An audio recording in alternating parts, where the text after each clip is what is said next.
Wadau. So watu wale wanapenda herbs, acha leo niwapeleke motaratara ya herbs zangu hapa hivi zile napenda kutumia. Hapa hivi ni kwa cabinet hivi ya jikoni. Herbs ni kibao hizi zote. Ila situmiangi zote kila wakati.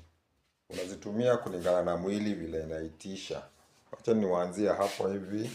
Hii hapa hivi inaitangwa sina.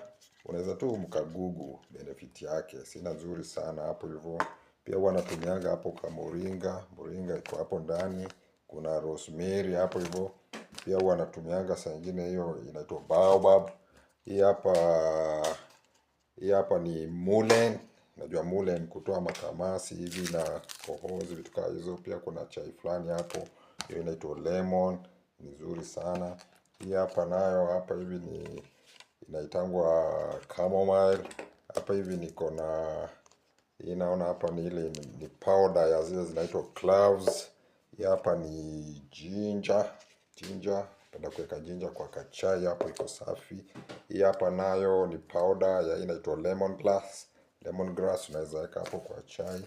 Hizi hapa zinaitangwa flax seeds hapo ma omega 6, omega 3 pamoja na ma chia seeds ndio hizi hapa. Hizi unakuja unachukua kama hapo kinu yako, unakuja unazitwanga kidogo, unaweka kwa warm water, unaacha ziloweke usiku, alafu unazitumia. Hii hapa hivi inaitwa sarsaparilla, nataka kuunda ngozi, kudetox nini, sarsaparilla hapo iko safi sana. Hii hapa ni powder fulani, hii ni ya prunus ama wanaita moiri ama pijam. Ukitaka kuwa na ka prostate kako safi, pia ni nzuri sana na reproductive system hasa ya men. Natumia prunus hapo, usije hiyo tezi dume ikakuletea noma huko mbele. Hii hapa ni combination ya chai fulani hapo. Hii inaitwa King's Tea. Hii ni ile chai ambayo iko na combination za kama maka, unaweka hapo ashwagandha, unaweka hapo ginseng. Ya hii ndio yenyewe ile mwecheche. Hii hapo hivyo. Tena hapo hivyo tuko na maherbs fulani. Hizi ni zile za pilau mixer. Pia hapo ni safi sana.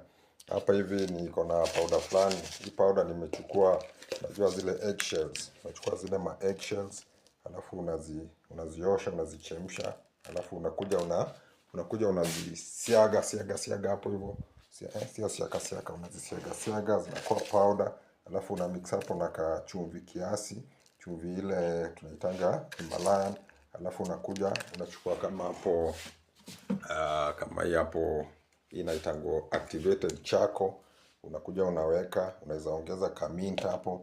Sasa hii inakuwa ni dawa ya mswaki, dawa